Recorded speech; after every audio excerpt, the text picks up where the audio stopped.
an inspiration you are. Thank you so much for being here at the Absolutely, NSA, thank you. sharing your story. You are about being authentic. Hmm. And as you know, with all the social media, everyone, their Instagram, everyone looks so perfect, and it's very hard when you're having a bad day to look Hmm. at some of those things and think, what's wrong with me? So, what Hmm. can you tell me a little bit about being authentic, what that means to you?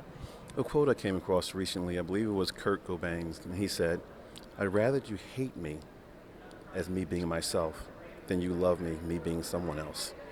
It's all about being true to yourself, self-knowledge, self-regulation, and it's knowing that you're always evolving. See, a painting is authentic, jewelry is authentic, a rug is authentic. It's never going to change. It's authentic, but as individuals, we evolve, and every day we get a chance to become again. So that's how I describe authenticity, getting a chance to become every single day, and know that we're always evolving and changing. We go through so much stuff.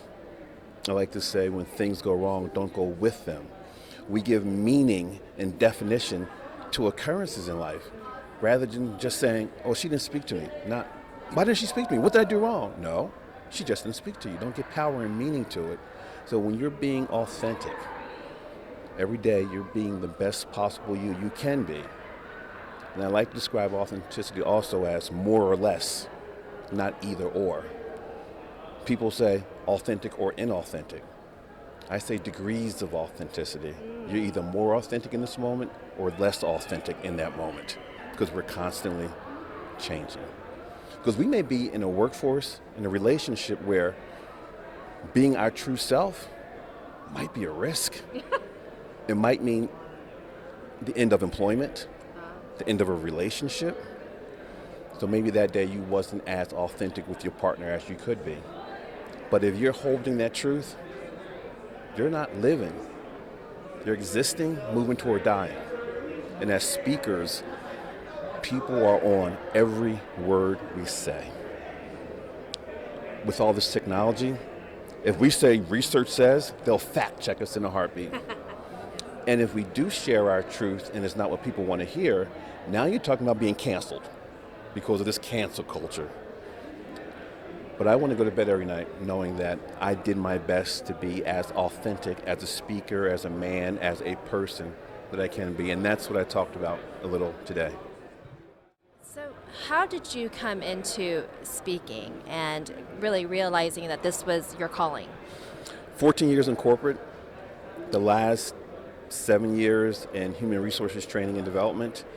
And people would say, you should be a speaker. You should write your own book. You should be a speaker. Corporate is too small for you. You need to be bigger, your own company. And with enough people telling me that they saw something there, when my full-time employer was acquired, I had a chance to work with the new organization or to get a severance and start my own company. And I was VP at the time. I took that risk. And when many of the black people were being asked to stay because the percentage of blacks in leadership was minimal. When I told my boss I wanted to leave, he said, no, you can't. We want you here.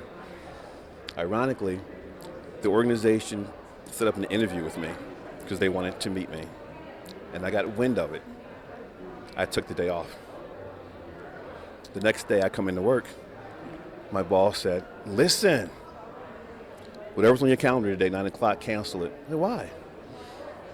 The organization came in, they saw your office, all the posters, all the energy, they felt you. They said, they're going to spend the night and come in and interview you today. Now, being in HR, I know interviewing tips and tricks. The person who talks the most learns the least. So I decided I was going to interview them. 90 minutes went by. Oh my gosh, we didn't get to talk to you about it, but we had a flight to catch. Like, darn. 6 months salary, 6 months benefits, severance. Worked for 3 consulting firms for 4 years, and then in 2002, started my own business. And it's 21, I'm still here. And I want to bridge this over to a little bit of maybe a mentorship or maybe somebody. And there was someone who I've interviewed, but someone who was special to you as well, who kind of, I guess, paved the way in a way for you. That would be Mamie Brown's baby boy, Leslie Calvin Brown. Back in the late 90s, when I was considering starting my own, I said, I want to be the next Les Brown. I want to be the next Les Brown. Over time, I realized that people and speakers and audience members don't want the next. They want the first. Sure. I was losing myself in Les's magic, listening to his videos, his cassettes, watching him on PBS specials, all that. I had to go on a 3-year Les Brown diet where I didn't watch, read, none of that stuff until I found me.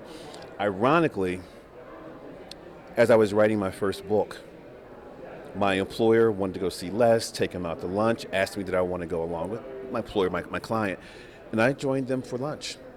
And they had their conversation the entire time, and I was just listening. And then finally Les looked at me. So how you doing, James Smith? How can I help you? And I said, you can write the foreword for my first book. I'm working on it now. But please don't tell me you're going to do it and don't do it. Can you commit to that? Absolutely, it'll get done.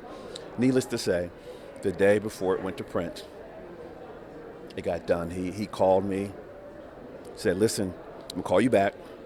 Don't answer. I'm going to leave you a message. I'm going to leave you your foreword. And it was masterful. It was as if he prepped for years to do it. That's how masterful it was. I love Mr. Les Brown, and I love you.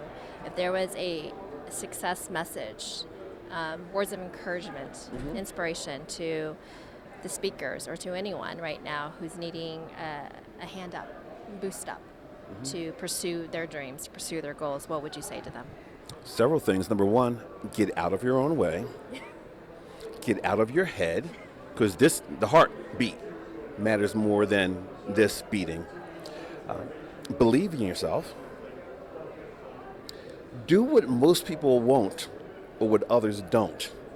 You don't want to be like everyone else. You were given a gift. You have a calling. And don't say, well, I have to do it because you only live once.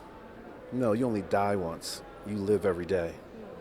And to be a spectacular speaker, it's about living and giving every single day and not losing sight of giving to yourself, because we are always pouring into others, but our well runs dry. So you have to pour into yourself. Don't stop. My last book is called The No Excuse Guide to Success, no matter what your boss or life throws at you. No excuses. Get it done.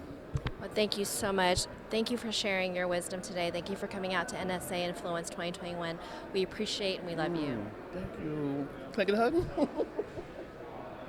Thank you. That was Did real. you see that? That was on camera. Oh. Love is me.